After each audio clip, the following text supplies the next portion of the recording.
사람들은 누구나 아름다운 삶과 낭만적인 사랑을 꿈꿉니다. 그러나 현실 세계의 담은 너무나 높습니다. 그래서 사람들은 그것이 소설이나 영화 속에서나 가능한 것으로 여깁니다. 하지만 소설이나 영화에서 그려지는 로맨스보다 우리의 삶에서 흘러나오는 투박한 로맨스가 훨씬 진실하고 아름다운 것임을 기억해야 합니다. 그렇다면 투박하고 거친 삶에 낙심하거나 실패하에 주저할 필요가 없습니다. 밝고 화창한 날이 어두워지면 밤에는 반짝이는 하나님이 내미시는 희망의 별들을 만날 수 있기 때문입니다. 하나님은 자기 백성들에게 언제나 사랑의 손을 내밀어 희망을 잡게 만드십니다. 꿈과 신앙을 가진 사람들이라고 할 때에 우리는 저 메이플라워를 타고 신대륙을 향해서 순례의 길을 떠났던 청교도들을 생각하게 됩니다. 2달 이상이나 계속된 목숨을 건 항해를 한 순례자들은 마침내 신대륙에 도착했습니다. 그러나 그들을 기다리고 있는 것은 장밋빛 햇살이 아니고 추위와 힘겨운 노동, 피로와 영양실조의 고통에 직면하게 됩니다. 고통을 이기지 못하는 사람들은 하나둘씩 죽어갔습니다. 순례자들은 원주민들에게 자신들의 인원이 줄고 있다고 하는 약점을 노출시키지 않기 위해서 저들은 장례식을 밤에 행했습니다.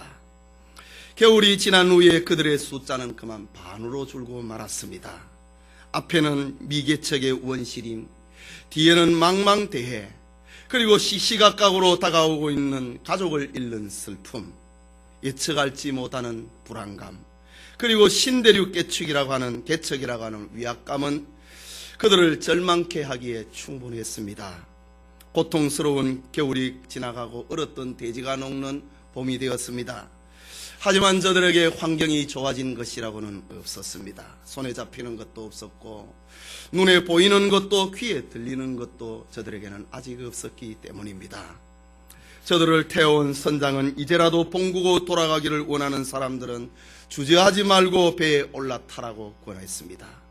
그러나 순례자들을 싣고 온 배는 빈 배를 가지고 플리머스 해변을 떠나야만 했습니다. 선원을 제외한 순례자들 가운데 단 한 사람도 그 배에 올라탄 사람이 없었기 때문입니다. 저들은 아무것도 가진 것이 없었지만 오직 한 가지, 하나님을 향한 꿈과 신앙의 자유를 향한 목마름이 저들로 하여금 플리머스 해변을 떠나지 않게 한 것입니다. 그 결과 저들은 오늘의 아메리칸 드림을 이루는 사람들이 되었습니다. 오늘 우리는 본문에서 외롭고 감당하기 벅찬 현실 속에서 믿음과 꿈을 버리지 않은 사람들을 만나게 됩니다. 저들은 다름 아닌 엘리야와 하나님이 숨겨놓으신 7천인의 순결한 신자들입니다. 오늘은 특별히 총회적으로 지키는 고려신학교 주일을 맞이합니다. 고려신학교 주일 이 아침에 바알에게 무릎 꿇지 않은 사람이라는 제목으로 하나님의 말씀 받기 원합니다. 첫째로 우리가 생각하고자 하는 것은 외로운 진리투쟁을 하고 있는 엘리야가 있습니다. 이스라엘의 3년 6개월 동안 계속된 가뭄은 엘리야를 고독과 환난 속으로 몰아넣었습니다. 이스라엘 왕 아합과 왕후 이세벨은 엘리야가 피를 주관하고 있는 바알 신을 모욕했기 때문에 이스라엘에 가뭄이 들었다고 엘리야를 정죄해 놓았습니다. 엘리야는 이세벨에게 쫓기고 쫓겨서 광야와 산에서 3년 동안 도피 생활을 해야 했습니다. 그러나 엘리야는 용기를 내어서 바알과 아세라의 선지자들에게 제안을 합니다. 갈멜산에 2 제단을 쌓고 바알과 아세라가 참 신인지 여호와가 참 신인지 한번 대결해 보자라는 목숨을 건 제안을 한 것입니다. 그러자 바알과 아세라의 신을 섬기는 선지자들이 850명이나 집결을 했습니다. 저들은 큰 소리로 부르짖었습니다. 그러나 하늘로부터 어떠한 응답도 없습니다. 그러자 저들은 자신의 몸을 걷고 고행을 통하여서 저들의 신의 응답을 소망했습니다. 그러나 해질녘이 되어도 아무런 소리도 아무런 응답도 아무 돌아보는 자도 없었습니다. 침묵만 흘러갔습니다. 이제 엘리야의 차례가 되었습니다. 엘리야는 혼자였습니다. 수많은 이스라엘 백성들은 하나님과 바알 사이에서 머뭇머뭇합니다. 엘리야는 이스라엘 백성들에게 가까이 와서 무너진 여호와의 단에 12돌을 쌓아 단을 쌓으라고 했습니다. 엘리야는 그 위에 나무를 버리고 송아지에 각을 떠서 올려놓았습니다. 그리고 백성들에게 단 주변에 도랑을 파괴하고 저 시냇가에 내려가서 물을 떠다가 재물과 나무 위에 부으라고 했습니다. 그러자 물이 넘쳐 단 주변 도랑에까지 넘치게 되었습니다. 해질 무렵입니다. 엘리야가 하나님 앞에 기도합니다. 아브라함과 이삭과 이스라엘의 하나님 여호와여, 주께서 이스라엘 중에서 하나님이 되심과 내가 주의 종이됨과 내가 주의 말씀대로 이 모든 일을 행하는 것을 오늘날 알게 하옵소서 라는 멋진 기도를 하나님 앞에 올렸습니다. 그러자 여호와의 불이 하늘에서 내렸습니다. 번제물과 나무와 돌과 흙을 모조리 태워버렸습니다. 새카맣게 만들어버렸습니다. 그리고 도랑에 물까지 다 핥아버렸습니다. 이를 지켜보고 있던 이스라엘 백성들은 여호와 하나님이 참 신인 줄 알고 그 앞에 엎드렸습니다. 이때 엘리야는 온 이스라엘을 우상 숭배로 더럽게 하였던 바알의 선자들을 모조리 기로 시냇가에 끌고 가서 그들을 죽였습니다. 대단한 용기입니다. 대단한 승리였습니다. 이만했으면 통쾌감에 기뻐할 수 있을 것입니다. 그러나 엘리야의 승리는 새로운 환란의 시작을 몰고 왔습니다. 바알과 아세라의 선지자를 비호하던 악하기로 소문난 왕후 이세벨이 엘리야를 죽이라고 명령 내렸기 때문입니다. 엘리야는 이세벨의 칼을 피하여서 이스라엘에서 도망을 쳐서 남쪽 유다 땅 부엘세바까지 도망을 쳤습니다. 그러나 유다왕 여호사밧마저도 아합과 화친하였고 그의 아들 여호람을 아합의 딸 아달랴와 혼인을 시켰기 때문에 화친 조약이 맺혀져 있습니다. 말하자면 죄인을 함께 잡아주는 그런 조약까지 맺어진 것입니다. 그러니 엘리야에게 유다 땅도 안전할 수가 없었습니다.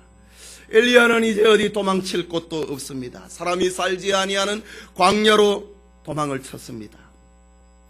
죽고 싶었습니다. 하루길을 광야로 들어갔습니다. 더 이상 갈 수가 없어서 엘리야는 지쳐 한 로뎀나무에 앉아서 그늘 아래 앉아서 하나님께 자기를 죽여달라고 기도합니다. 그러다가 엘리야는 잠이 들었습니다.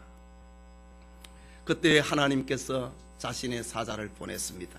천사를 보내서 숯불에 구운 떡과 물 한 병을 가지고 와서 울다 지쳐 잠이 들고 있는 엘리야를 어루만집니다. 그리고 엘리야를 깨웁니다. 일어나서 먹으라고 했습니다. 엘리야는 천사가 가져온 떡과 물을 먹었습니다. 그러나 그의 가슴에 생기는 돌아오지 아니했습니다. 삶의 의미와 목적은 돌아오지 아니했습니다. 엘리야는 또 지쳐서 울다가 잠이 들었습니다. 얼마 후에 천사가 또 다가와서 엘리야를 흔들어 깨웁니다. 그리고 떡과 물을 주면서 일어나서 먹으라. 네 길을 이기지 못할까 하노라. 너가 도망을 쳐야 되는데 여기서 죽으면 되지 않지 않느냐. 이 떡을 먹고 물을 마시라 라고 했습니다. 엘리야는 천사가 끝내주는 식물의 힘을 의지하여서 40주야를 도망을 쳐서 하나님의 산 호렙에까지, 저 남방 호렙산까지 도망을 쳤습니다. 오늘날의 사우디아라비아지요. 호렙산은 지난날 광야교회의 아버지 모세가 하나님을 만났던 산입니다. 하나님이 모세를 만나주시고 하나님께서 자신의 말씀을 글로 적어주신 곳이 바로 호렙산입니다. 엘리야는 호렙산의 한 굴에 들어가 그곳에 숨었습니다. 이때 하나님께서 엘리야에게 말씀하십니다. 엘리야야, 네가 어찌하여 여기에 있느냐 라는 말씀입니다. 엘리야가 하나님 앞에 대답합니다. 열왕기상 19장 10절에 내가 만군의 하나님 여호와를 위하여 열심히 특심하오니 이는 이스라엘 자손이 주의 언약을 버리고 주의 단을 헐며 칼로 주의 선지자들을 죽이었으며 오직 나만 남았거늘 저희가 내 생명을 찾아 취하려 하나이다. 하나님, 내 혼자 남았습니다. 내 혼자서 무슨 일을 할 수 있단 말입니까? 그래서 내가 이세벨의 칼이 무서워서 도망을 쳐서 이 굴 속에 숨어 있습니다 라고 했습니다. 그러자 여호와 하나님께서는 엘리야에게 자신의 위엄과 능력을 나타내셨습니다. 강한 바람과 지진과 불과 세미한 소리를 통하여서 하나님이 살아계신 과 하나님께서 엘리야와 함께하고 계심을 나타내셨습니다. 그리고 엘리야에게 말씀하시기를 내려왔던 길을 다시 올라가라고 했습니다. 가서 다메섹을 왕 하사엘을 아람의 왕으로 세우고 에후를 이스라엘의 왕으로 엘리사를 너의 후계자로 삼으라 라고 엘리야가 해야 될 일을 말씀하신 것입니다. 바로 엘리야가 감당해야 될 사명인 것입니다. 환난 가운데서도 엘리야가 해야 할 일을 알려주신 것입니다. 그리고 하나님은 이스라엘 땅에는 바알에게 경배하지 않은 7,000인의 성도를 남겨놓았음을 알려주었습니다. 그들은 바로 엘리야의 동역자들입니다. 그들은 엘리야의 신앙을 계승할 제자들입니다. 그들은 바로 엘리야가 돌봐주어야 될 성도들이었던 것입니다. 네가 해야 될 일이 있다. 7,000명의 바알에게 무릎을 꿇지 않은 이들이 지도자를 기다리고 있다라는 말입니다. 오늘 우리 역시 아무리 고통스럽고 힘들다 할지라도 하나님을 힘입어 감당해야 될 일이 있는 것입니다. 이 사명을 위해서 하나님께서는 지난날 이스라엘 백성들에게 광야의 길을 열어주셨습니다. 하나님은 구름기둥과 불기둥으로 자기 백성이 가야 할 길을 열어주신 것입니다. 이 사명을 위해서 하나님은 이세벨의 칼날 속에서도 엘리야에게 떡과 물을 먹이시면서 광야의 길을 열어주신 것입니다. 하나님께서는 자신의 선한 목적을 위하여서 오늘 우리 앞에도 길을 여시는 분입니다. 이런 축복을 경험하는 성도님들 되시기를 소원합니다. 둘째로 하나님이 남긴 7,000인은 신앙의 순결을 지킨 사람들입니다. 본문 18절입니다. 그러나 내가 이스라엘 가운데 7,000인을 남기리니 다 무릎을 바알에게 꿇지 아니하고 다 그 입을 바알에게 맞추지 아니한 자니라고 했습니다. 오늘 이 말씀을 자세히 보면은 내가 이스라엘 가운데 7,000인을 남기리니 라고 했습니다. 남은 7,000인은 엘리야가 한 것이 아니라는 말입니다. 남은 그 7,000인은 저들 스스로 믿음을 지켜내는 사람들이 아니라는 말입니다.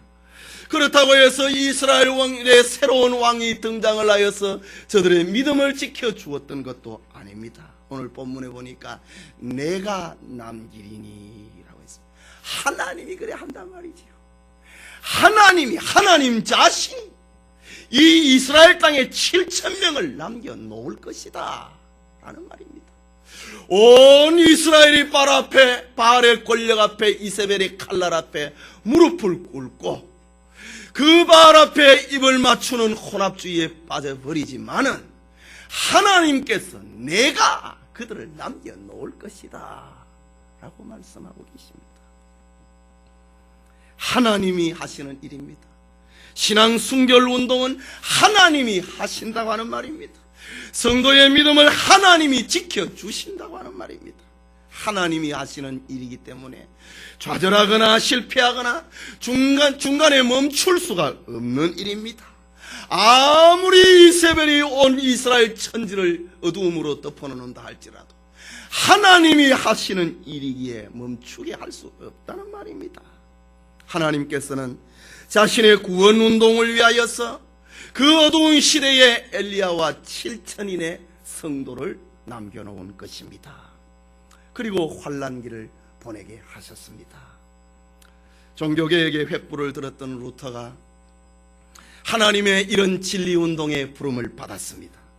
황제의 명으로 루터를 소환한 보름스 국회는 그를 죽이려고 하는 음모를 이미 꾸며 놓았습니다. 루터를 염려하고 있는 그의 친구는 루터에게 이런 소식을 알려줍니다. 그러나 루터는 위대한 말을 합니다. 보름수 지붕에 기왓장보다 더 많은 마귀가 나를 기다리고 있다 할지라도 나는 가겠노라 라고 했습니다. 나는 내 양심에 따른 나의 신앙을 배반할 수 없노라. 성경에 포로되어 있는 나의 양심이다. 하나님, 내가 여기 있습니다. 라는 보름수 의사당에서 루터는 그런 말을 남긴 것입니다. 계속해서 18절 후반부를 보면은 저들을 설명을 하기를 다 무릎을 바알에게 꿇지 아니하고 다 그 입을 바알에게 맞추지 아니한 자다 라고 했습니다. 바알에게 무릎을 꿇지 않았다. 이 말은 이세벨의 권력 때문에 우상 숭배에 굴복을 하고 만 사람들을 가리킵니다. 바알에게 입 맞추었다라고 하는 이 말은 스스로 여호와 종교와 바알 종교에 타협을 한 사람들을 두고 하는 말입니다. 하나님이 남겨놓으신 사람들은 그 권력 앞에서 무릎을 꿇지 아니하고 또 자기 스스로 그 앞에 입을 맞추지 않은 사람들이다. 순결한 사람들이다 라고 하는 것입니다. 당시의 시대적인 상황으로 볼 때에 대부분의 이스라엘 백성들은 여호와 종교와 바알 종교 사이에서 왕래를 했습니다. 혼합주의에 빠졌습니다. 엘리야는 이들을 가리켜서 말하기를 너희가 어느 때까지 두 사이에서 머뭇머뭇하려느냐. 여호와가 만일 하나님이면 그를 쫓고 바알이 만일 하나님이면 그를 쫓을지니라 하니 백성이 한 말도 대답지 아니하니라. 이게 당시 이스라엘 사회의 백성들의 마음 상태입니다. 엘리야가 이렇게 말을 하고 있는데도 아무 미동도 하지 않습니다. 이 말은 엘리야가 저 갈멜산에서 한 말입니다. 갈멜산에서 하늘에서 떨어진 불을 보고도 저들은 미동도 하지 않고 있습니다. 하나님의 종 엘리야는 여호와와 바알을 함께 섬길 수가 없었습니다. 혼합주의는 용납될 수 없었습니다. 오늘 본문에는 이런 믿음을 가지고 있는 사람들이 7,000인이나 있었다라고 합니다. 하나님은 저들을 통해서 엘리야를 위로하셨습니다. 또 성도들을 돌아보아야 되는 엘리야의 사명을 새롭게 해주었습니다. 엘리야가 저 이스라엘 땅에서 왜 도망을 쳤습니까? 자기 혼자서 이스라엘의 신앙운동을 할 수 없었기 때문입니다. 그래서 이스라엘에서 도망을 쳐서 유다로 왔습니다. 또 유다 땅에서도 머물 곳이 없으니 광야로 하룻길을 가서 사람들이 없는 로뎀나무 그늘 아래서 지쳐 쓰러졌습니다. 그곳에서 천사의 영접을 받으면서 떡과 물을 먹고 40주야를 걸어서 하나님의 산 호렙까지 왔습니다. 그때 하나님이 네가 왜 여기에 있느냐 라고 했습니다. 저 이스라엘 땅 안에는 바알에게 무릎을 꿇지 아니하고 그 입을 바알에게 맞추지 아니한 사람 7,000명이 있는데 네가 저들을 돌아보아야 되는데 네가 왜 여기에 있느냐 라는 말입니다. 이런 사실 앞에 엘리야가 얼마나 위로를 받았겠습니까? 내 혼자가 아니구나. 이 일에 얼마나 엘리야가 자신의 사명을 깨달았겠습니까? 내가 저들을 돌아보아야지. 내가 저들을 진리 가운데로 인도를 해야지. 엘리야는 자신의 존재 의미와 목적을 새롭게 하는 시간이 되었던 것입니다. 하나님께서는 결코 자신의 종을 홀로 버려두지 않습니다. 다윗이 사울의 칼날을 피하여서 이리저리 피난 생활을 할 때에 600명의 군사들이 다윗을 따라와서 다윗에게 힘을 보태 주었습니다. 바울이 복음을 전하다가 고통을 당할 때 가는 곳마다 믿음을 지키는 성도들을 예비해 놓았습니다. 오늘 본문의 엘리야에게는 믿음, 신앙의 순결을 지키는 7,000인이 있었습니다. 이런 사실에 엘리야는 위로를 받고 바알에게 무릎 꿇지 않은 7,000인이 있다고 하는 사실 앞에 엘리야는 내가 저들의 지도자가 되어야 되겠다. 내가 저들을 하나님에게로 인도해야 되겠다고 하는 사명을 새롭게 하는 시간이 되었습니다. 엘리야는 하나님이 남겨주신 7,000인을 위해서 길갈과 베델과 여리고와 요단 등지에 신학교를 세웁니다. 그리고 여호와 신앙 운동을 계승을 했습니다. 엘리야는 저들과 더불어서 여호와 신앙을 지켰습니다. 아합의 당시 아합의 국내 대신 오바다는 하나님의 종을 100명씩 숨겨놓고 저들을 공개했습니다. 사르밧의 과부는 가뭄 가운데 선지자 엘리야를 공개했습니다. 수넴 여인은 선지학교의 지도자 엘리사를 위하여서 자신의 집에 방을 준비를 하고 쉬면서 연구하도록 도와주었습니다. 바알 살리사에서 올라온 한 농부는 자기가 처음 익은 식물을 가지고 엘리야가 운영을 하고 엘리사가 운영을 하고 있는 신학교를 찾아옵니다. 보리떡 20개와 자루에 담은 채소를 가지고 와서 선지 생도들을 먹였습니다. 하나님이 남겨놓으신 자들을 이렇게 먹이셨습니다. 본문에 하나님께서는 이스라엘 역사상 가장 어두운 환란기에 7천인을 남겨서 자신의 종을 지키고 하나님의 구원 운동을 계승하게 하셨습니다. 아브라함과 다윗의 자손 예수 그리스도의 세계를 만들게 하신 것입니다. 요한 웨슬레는 18세기 영국에 타락하고 침체된 교회와 사회를 개혁하고 부흥시킨 사람입니다. 그는 하나님 앞에 기도했습니다. 하나님, 나에게 하나님만을 두려워하고 죄를 무서워하는 100명을 주십시오. 그러면 나는 이 세상을 흔들어 놓겠습니다. 그들이 누구이든지 상관이 없습니다. 그들만 있으면 사탄의 왕국을 무너뜨리고 이 땅에 하나님의 나라를 세우겠습니다 라고 기도했습니다. 결국 웨슬레는 18세기에 생기를 잃어버린 영국과 유럽의 교회를 건져낸 사람이 되었습니다. 어떤 역사가는 말을 하기를 프랑스는 피를 흘리는 불란서 혁명을 통해서 민주주의를 일으켰지만 영국은 피 흘림이 없는 혁명으로 나라와 사회를 개혁하였다. 바로 웨슬레의 부흥운동을 두고 하는 말입니다. 요한계시록 14장 1절에서 5절에 보면은 또 내가 보니 보라 어린 양이 시온산에 섰고 그와 함께 14만 4천이 섰는데 그 이마에 어린 양의 이름과 그 아버지의 이름 쓴 것이 있도다.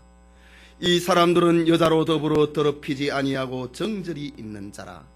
어린 양이 어디로 인도하든지 따라가는 자며 사람 가운데 구속함을 받아 처음 익은 열매로 하나님과 어린 양에게 속한 자들이니 그 입에 거짓말이 없고 흠이 없는 자들이라.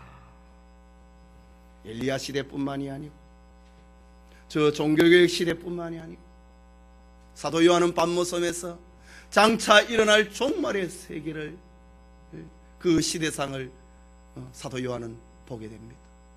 시온산에 어린 양 예수님이 서 계시는데 그 곁에 14만 4천인이 있더라.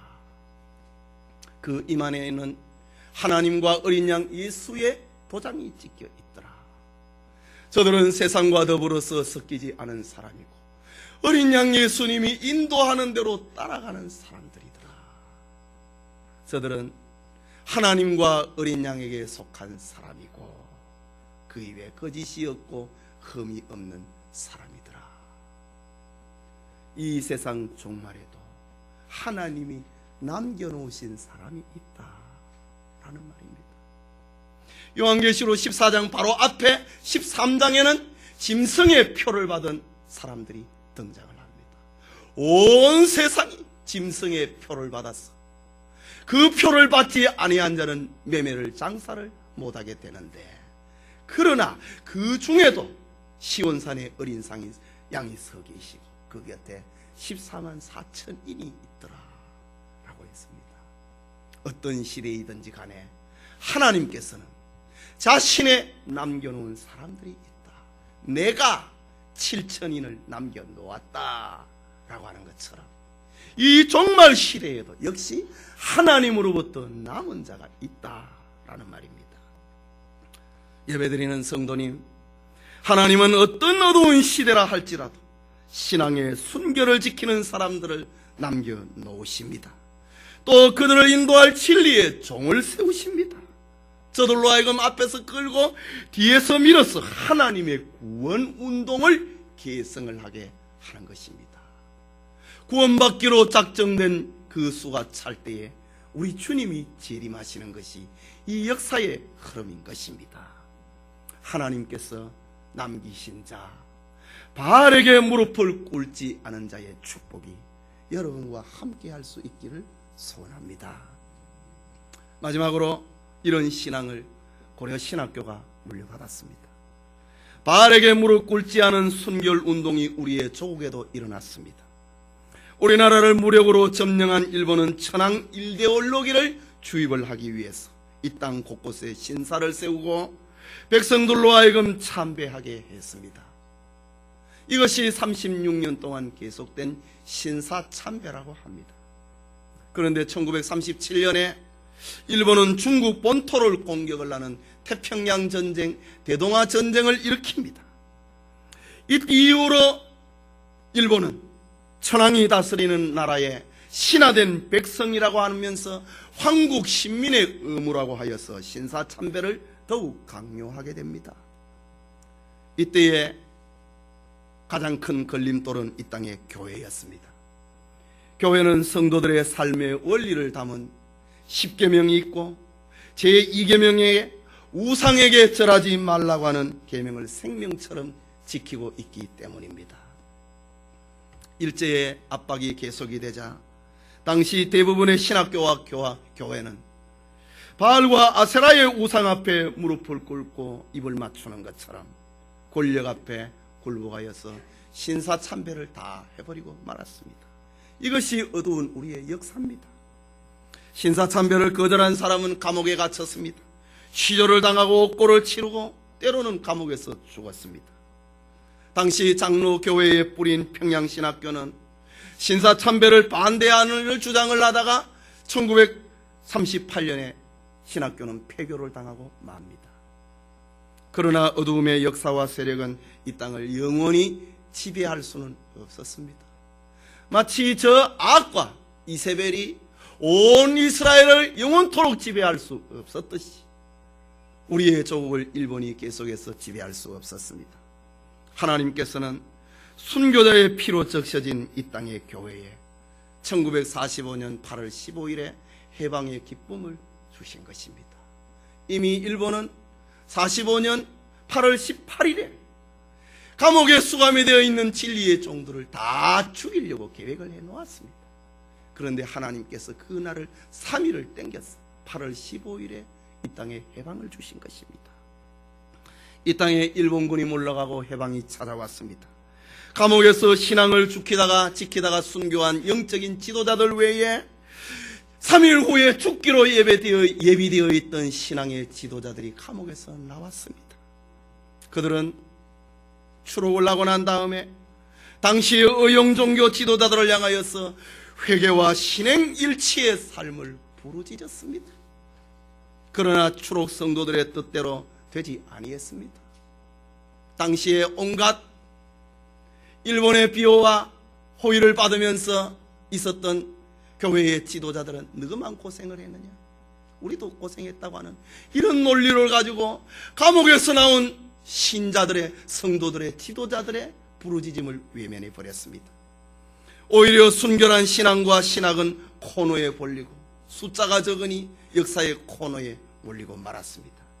그래서 1946년 9월 20일에 추록한 한상도 목사님을 중심으로 주남선 목사, 그리고 6.25 때 순교당한 손양원 목사 등이 중심이 되어서 부산의 고려신학교를 설립하게 되는 것입니다. 이때 고려신학교의 설립 목적은 신앙 양심에서 볼 때는 회개해야 된다고 하는 것입니다. 또 신학적으로 볼 때는 오직 하나님의 주권을 부르짖는 칼빈주의 신학운동이었습니다. 또 교회 행정적으로 볼 때에 성도들은 성결하게 살아야 된다고 하는 것이었습니다. 그야말로 신앙과 행위의 일치를 부르짖는 것이었습니다. 참으로 하나님이 기뻐하시는 그 시대의 소리였다라고 감히 말할 수 있습니다. 그럼에도 역시 지상의 교회는 완전할 수가 없는 것입니다. 세월이 흐르면서 신학과 신앙의 노선 문제로 인하여서 논쟁이 일어나기 시작을 합니다. 여기에 수반되어 교회 안에도 분열이 일어나고 그 분열은 마침내 교회의 재산권 시비로까지 이르게 됩니다. 급기야 불신 세상 법정에서 교회의 재산권 문제를 가지고 신자들끼리 소송을 하는 이런 불상사가 벌어지고 만 것입니다. 이때에 우리 고려파 총회는 1957년입니다. 고려파 총회는 신자들끼리 예배당 건물 문제로, 재산 문제로 세상 법정에서, 불신 법정에서 소송을 하는 것은 고린도전서 6장 1절에서 11절을 어기는 비성경적인 행위라고 했습니다. 그리고 총회 산하에 있는 모든 교회는 일어나고 있는 소송의 모든 일들은 취하를 하라고 결정을 했습니다. 이것이 우리 고려파 정신입니다. 신앙과 행위의 일치입니다. 그러나 십수년이 지나고 난 다음에 1970년대에 와서는 고려파 교회 안에 새로운 형태의 기득권 쟁탈전이 벌어졌습니다. 신학교 교수들이 교단 정치 싸움에 편성을 하여서 신자와 신자 간의 불신 세상 법정에서 소송할 수 있다고 하는 논문을 발표하게 이릅니다. 그리고 성경의 교훈과 우리 고려파 교회의 정체성을 훼손을 하는, 그것을 버려버리는 어리석음을 범하고 말았습니다. 고려파 교회의 정신을, 순결한 신앙을 그릇에 담아놓은 이것을 버리고 만 것입니다. 이런 결정은 고려파 교회의 분열을 초래를 하는 아픔을 가져오고 만 것입니다. 지금 파주에 있는 고려신학교는 성도 간의 법정 소송을 하지 말자 하므로 순결한 고려파 정신을 회복할 것을 당시에 외쳤습니다. 그래서 오늘날 고려신학교는 반고서 고려파라고 하는 별명을 이때 얻게 된 것입니다. 이때가 1975년입니다. 이후에 우리 교단과 고려신학교가 받은 사명은 그동안 한국 교회 안에서 외쳤던, 시대마다 그때마다 있었던 신문지상을 통하여서 성명서를 발표한 것으로 우리의 신앙을 한국 교회 앞에 나타냈습니다. 저때는 1989년에 로마 가톨릭의 성체 대회가 우리 한국에서 열리게 되고 그때 교황이 방문을 합니다. 이때 우리 고려신학교는 세계 성체 대회의 우상성과 허구성을 고발을 했습니다. 그리고 로마 교황의 정책을 밝히고 이단적인 적그리스도의 정체성을 밝히고 한국교회는 무모한 교황 환영 행사를 금지하고 종교개혁의 정신으로 다시 각성할 것을 촉구했습니다. 1989년에 또 우리 고려신학교는 하나님께 드려야 할 예배의 이름을 죽은 조상을 추모하면서 기리는 데 붙이는데, 이 예배라고 하는 이름을 붙이는 데서 부당함을 알렸습니다. 소위 추도 예배, 추모 예배의 부당성을 한국교회 앞에 알렸습니다. 예배라고 하는 것은 하나님 앞에 붙여지는 이름인데 죽은 조상에게 이 예배를 붙일 수 없다고 한 것입니다. 셋째는 1995년과 96년에 유광수 씨의 다락방 전도 운동의 이단성을 한국교회 앞에 알렸습니다. 한국교회 앞에 분열과 혼란을 야기시키는 다락방 전도 운동을 경계할 것을 촉구했습니다. 성명서를 발표했습니다. 또 1999년에는 각 학교의 교정마다 소위 통일기원 국조당군상 건립을 추진을 하게 됩니다.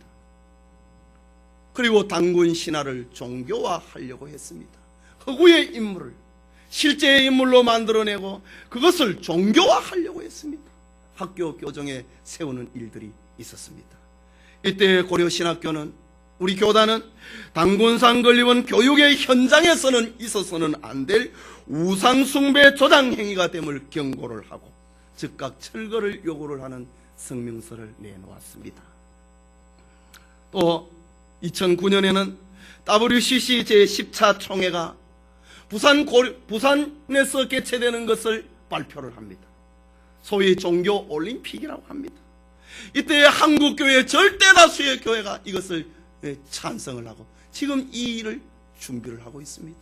국가의 지원까지 받으면서 기라성 같은 교회의 목사들이 이 일을 추진을 하고 있습니다. 이때 우리는 성명서를 발표했습니다. 성명서의 내용은 WCC 운동은 종교다원주의다. 여러분, 종교다원주의라고 하는 것은 기독교회 안에만 구원이 있는 게 아니고 불교에도 구원이 있다, 이슬람에도 구원이 있다, 무당 종교에도 구원이 있다고 하는 것입니다. 이런 일에 성도들의 연보를 가지고 종교 올림픽을 개최를 한다? 부당하다 이지요. 이거는 사탄 운동이다라고 하는 것을 2009년에 성명서를 발표했습니다. WCC의 성경과는 인본주의입니다. 하나님의 관점에서 성경을 보지 아니하고 인간의 사고와 철학과 이성의 관점에서 성경을 봅니다. 그리고 믿어지지 아니하는 것은 이거는 잘못된 거다. 믿어지는 것만 찾아내는. 그러니 남는 것은 서로 사랑합시다. 이것만 남습니다. 동정녀 마리아의 탄생을 안 믿습니다. 성령 잉태를 믿지 않습니다. 예수님의 십자가의 죽으심과 3일 만에 부활을 믿지 않습니다. 이것이 WCC 운동의 신학입니다. 세속적인 구원론을 주장을 합니다. 예수 그리스도의 피로 말미암아 우리가 구원을 받아서 천국에 간다고 하는 이 성경이 말하고 있는 구원론이 아니고, 가난한 사람은 잘 사는 것이 구원이다. 억압을 받는 사람은 자유를 얻는 것이 구원이다. 저 평양에 가서는 평양에서 먹을 양식이 있는 것이 저들의 구원이라고 하는 세속적인 구원론을 펼치는 것이 바로 WCC 운동입니다. 그뿐만 아니라 선교 무용론을 주장을 합니다. 다른 종교에도 구원이 있기 때문에 굳이 기독교회에서 선교비를 써가면서 외국에 나가서 선교할 필요가 없다는 것입니다. 다른 종교의 구원이 있으니까 굳이 선교사 보낼 필요가 없지 않습니까? 그리고 주변에 전도하는 것도 마찬가지입니다. 저 무당 종교에도 불교에도 유교에도 구원이 있으니 저 사람들 건드리지 말라. 이것이 WCC의 선교관입니다. 이 일을 2013년 내년에 부산 백스코에서 개최를 합니다. 잘못됐다 이지. 이 일에 한국교회가 다 동원이 되는 사실 앞에 정말 우려를 금하지 못하고 있습니다. WCC 운동은 반기독교 운동이고 반교회 운동인 적그리스도 운동입니다. 우리 고려신학교와 교단은 참된 성도는 이에 반대할 것을 호소했습니다. 우리 총회와 고려신학교는 하나님과 바알을 함께 섬기려는 혼합주의 신앙에 대해서 단호하게 배격을 하는 일에 앞장서 왔습니다. 저 옛날 엘리야가 바알과 하나님 사이에서 머뭇머뭇하고 있는 이스라엘 백성들에게 오직 여호와만을 섬길 것을 외쳤듯이 우리도 이 시대에 오직 예수님만이 유일한 구원의 길임을 외치고 있는 것입니다. 이 아침에 예배드리는 성도 여러분, 우리가 살고 있는 21세기는 종교 다원주의가 창성을 하고 있는 때를 지내고 있습니다. 그리스도와 벨리알 사이를 머뭇하는 사람들이 점점 많아질 것입니다. 진리를 외치는 사람들은 점점 희박해져 갈 것입니다. 진정 엘리야와 신앙의 순결을 지키는 남은 자 7천인이 필요한 때입니다. 총회적으로 지키는 고려신학교 주일은 바로 이와 같은 진리를 위해서 제정한 것입니다. 바른 지도자 한 사람을 길러내는 것은 21세기 교회운동 전체를 좌우하는 것입니다. 이 사명과 책임이 우리에게 있다라는 것입니다. 예수님께서는 선지자의 이름으로 선자를 대접을 하는 자는 선지자의 상을 받을 것이다 라고 했습니다. 이 혼탁한 시대에 무엇보다 하나님 중심, 성경 중심, 교회 중심의 개혁주의 신앙 노선에 서서 진리를 바로 외치는 지도자를 길러내야 하는 것입니다.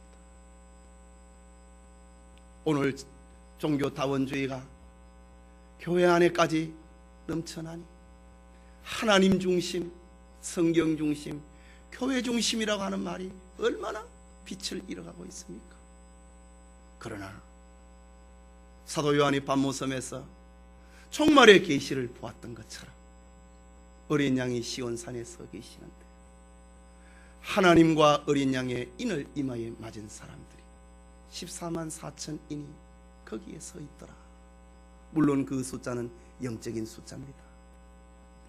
그 사람은 세상과 더불어 혼합주의에 빠지지 않는 사람이었고 어린 양 예수님이 인도하는 대로 따라가는 사람이다. 그 사람은 하나님과 예수님께 속한 사람이고 그 입에 거짓이 없는 사람이다. 아무리 어두운 시대라 할지라도 하나님이 남겨놓은 사람이 있다고 하는 것을 저 밤모섬의 사도 요한은 보았던 것입니다. 이 숭고한 사명에 바알에게 무릎 꿇지 않는 순결한 신앙에 함께하는 축복이, 하나님이 남기시는 축복이 여러분 모두에게 있기를 소원합니다.